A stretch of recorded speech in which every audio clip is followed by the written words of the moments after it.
Hey folks, and welcome back to our weekend villa getaway. If you watched the last episode, you'll know I was kind of like a one-man advance team here.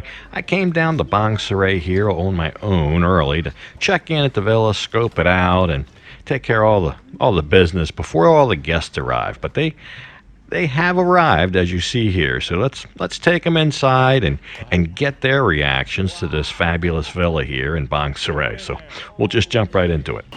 Wow. What? Wow. Dude, look at the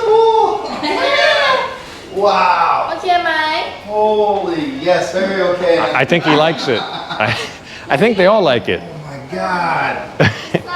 Dude. Holy. That's so baller.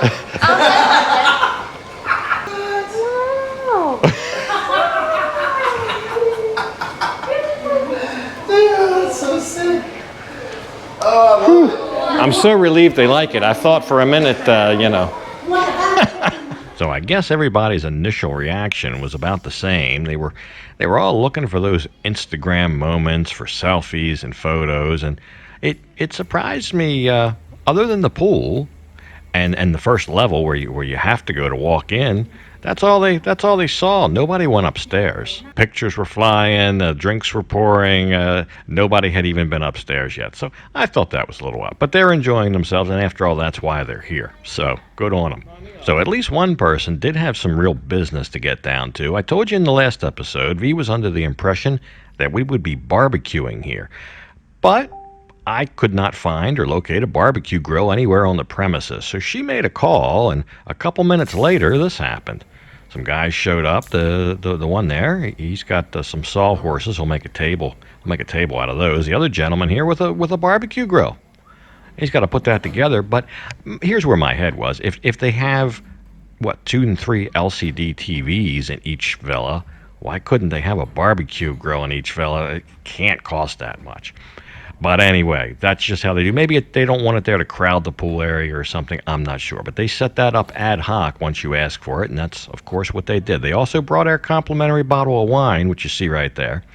So we're all set up. So I thought one of the first things we would do here is talk to my buddy, because he's getting ready to go back to the U.S. All right, so we've been doing some traveling around. This is Ali. He's got the YouTube channel Fubar Traveler, Ali Brown Fubar Traveler. Is that right? Fubar Traveler, yeah, that's right.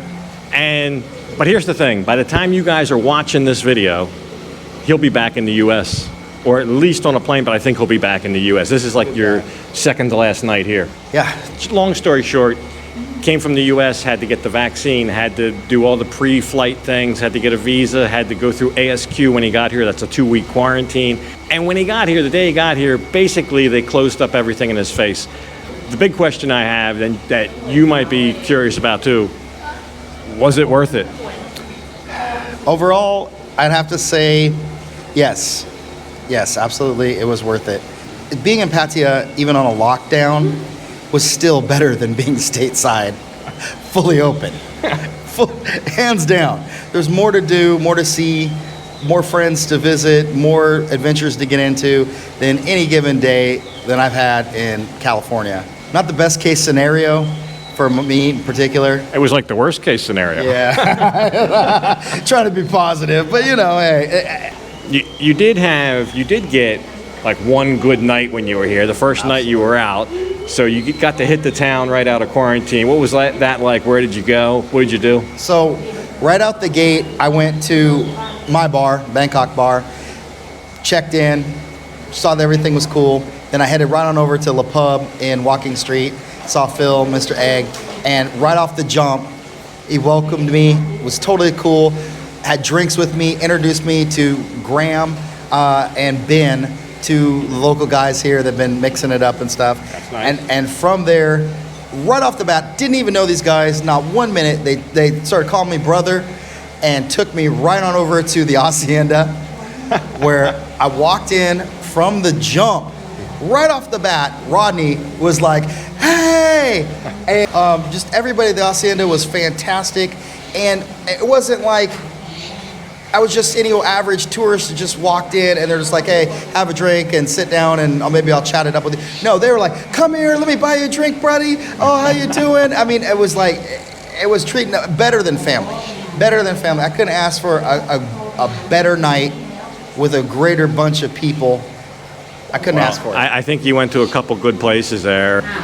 So we've done a lot of traveling. We've been, the last couple of weeks, we've been here and there. We went up country, a bunch of stops up country to see V's mother. We went camping last weekend. This week we're in a nice villa here. What's been your favorite place and why? Wow, that's tough. I mean, this blows everything away. I gotta admit, I mean, just on the grand scale, on the luxury, on everything. But I don't want to shortchange going up the countryside and Utaitani and seeing how traditionally how Thai people live. That's the kind of thing that stays with you for the rest of your life. I mean, not that it's hard to put your thumb on just any one thing. I mean, you just don't get that. This is definitely the grandest place. I mean, we did have the night in the Haiso. Yeah, I mean, this is nice. But this is pretty grand. This is no. I mean, I don't know. The Haiso. The Haiso is pretty Haiso. I mean. You got to remember that one. Well, look, I hope you had a good time traveling around with us. I think you got to see a little something, even though it was the worst possible scenario, like we said. But we're gonna enjoy the evening. Did you notice they brought the barbecue while you were upstairs? I didn't see that they brought it, but yes, I saw that. Guys. No. Ai,ไม่เอาไอ้ห่า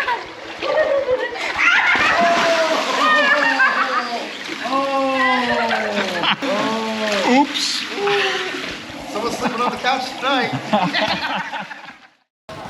All right, we're gonna go down to the beach. Our car awaits. Boss, the front up. Big boss. The front up better. This ตัวใหญ่ๆ big อ่ะ Oh, You sit here ครับ okay, ครับ All behind. Okay. He wants me to sit up front. กูยกหมวกมาเลย Actually, instead of the weather getting worse, it got a little bit better. It's kind of looked like it's going to rain the whole day, Lamborghini. but it's never rained. So it's now the sun is shining over the beach. So we'll see.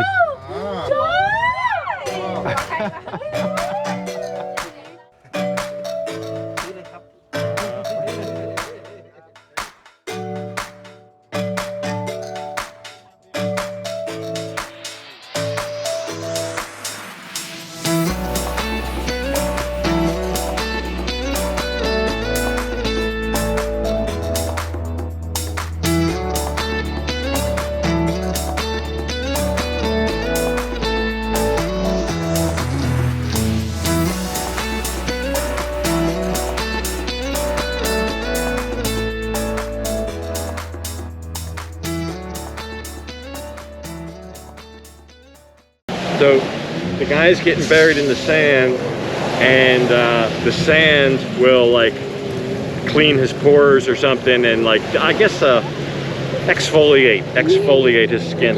So we'll see. He's getting buried. You guys let me know in the comments if you've ever heard of this. I have seen people buried in the sand before.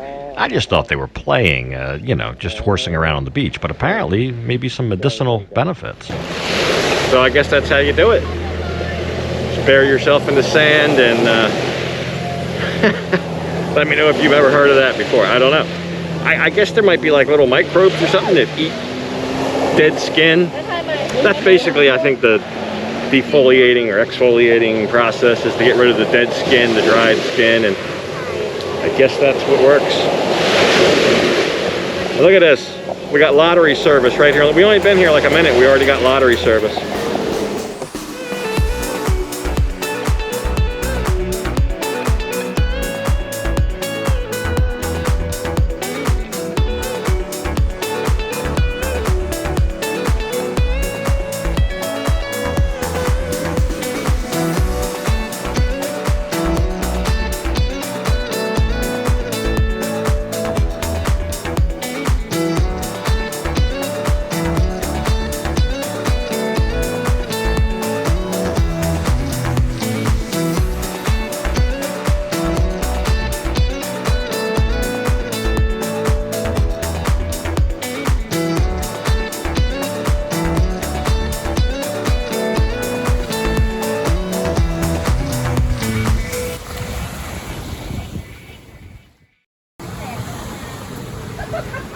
This is how you pick up a girl in Thailand. You need a golf cart.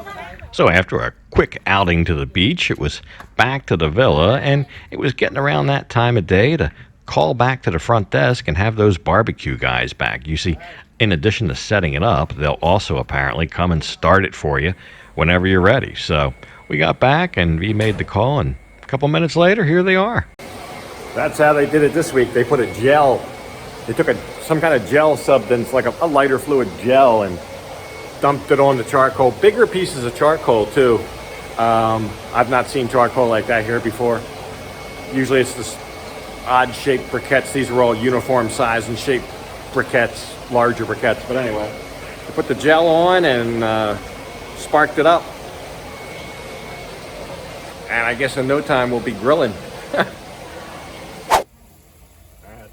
So with the villa came a bottle of wine, 1,000 baht food credit at their restaurant, and then breakfast for 4 in the morning, which we have tomorrow morning. But that's the 1,000 baht food credit.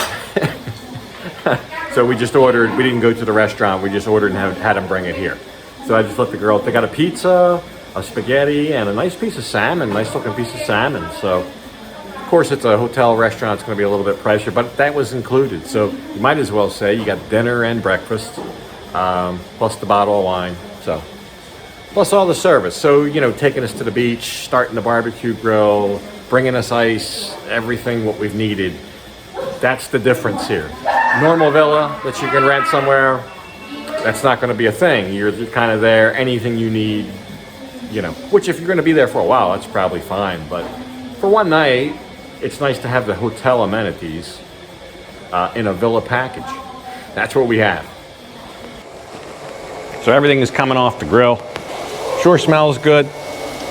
Allie's turning them and burning them. Yeah. Well, trying not to burn them by turning and grilling it up. And later, we got a surprise because it's somebody's birthday. V went out and got a cake. What a deal. It's a little bit of an untraditional cake, but I think it's better.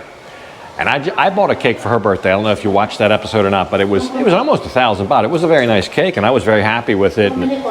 But this is a little bit of a different idea, and it was a quarter of that, 250 baht. I'll show you after dinner. After dinner, we'll come back and we'll look at that. We'll just let everybody enjoy first, and then that'll be the last thing we do.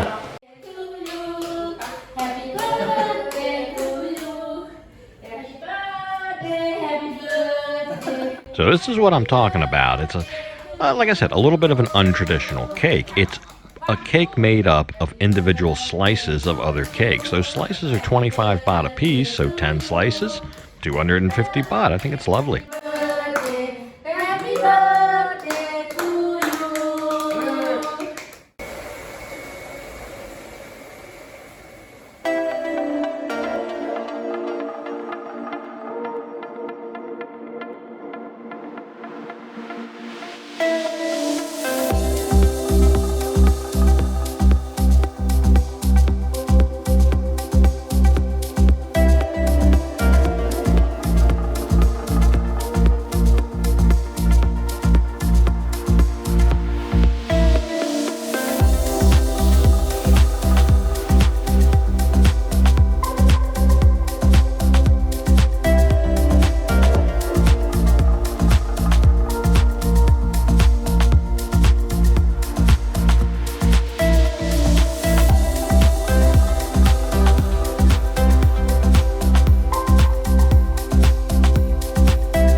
Tell you what, I went through the parking lot this morning.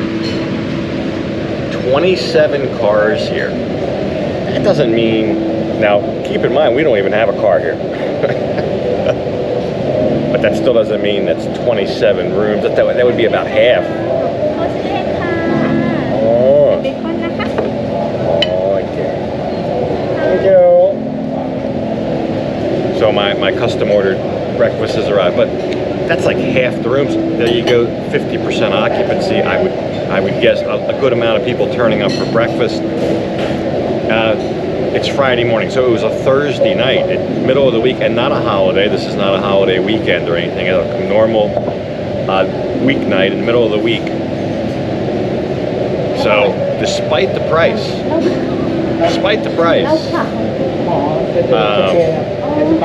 it is what it is for a reason. The market sets the price. I'm a firm believer in that. If you're doing 50% occupancy on a weeknight, why lower your price any more than they are? I bet you they had to be lowered to get to that point. But that's obviously the goal. So I must say I'm remotely impressed by the breakfast here. There's some things I've never seen before. Anytime, I've been to a lot of breakfast buffets, and when they show me something I've never seen before, I'm a little bit impressed. The juice machine where you feed the fruit in and it pulverizes it into juice. This little stand on the table with the meats and the croissants and the fruits, and what a great touch. The menu at the table. I don't know that I've seen that before at a buffet where you don't have to go up to the buffet and tell them what you want. You can do that at the table. It's kind of like a mix between an order-in breakfast and a buffet. Of course, you can go up and self-serve all the other things, but very, very nice. I don't know where the other members of our party are, still in bed. They're missing out. It was breakfast for 4, but it's only 2 of us. So I'll tell them, you didn't miss anything. It was just a couple of cold eggs and some hot dogs. So yes, once they woke up, the other members of our party did get to go and enjoy the breakfast. They kept track of who ate and who didn't and so forth. But at any rate, if you missed the first episode, we have been here at the Bang Sarai X2 Ocean Sphere. It's a villa hotel about 20 minutes south of Pattaya. We had a 2-bedroom villa. It was $9,500 for the night, and that included a 1,000 baht food credit at the restaurant. It included a bottle of wine, and of course the breakfast for 4. So it was a great time. And you know, a lot of opinions on the price. Here's what I'll say. I think it's fairly priced. If it wasn't fairly priced, I don't think they would be doing the business they are. So if it was too expensive, they would hardly have anybody here. But the fact that they had almost 30 cars in the parking lot this morning, I think speaks volumes. But anyway, I hope you enjoyed the episode, but I'm going to go ahead and leave this one off right here. And as usual, I'll thank you for watching. And until next time, bye for now.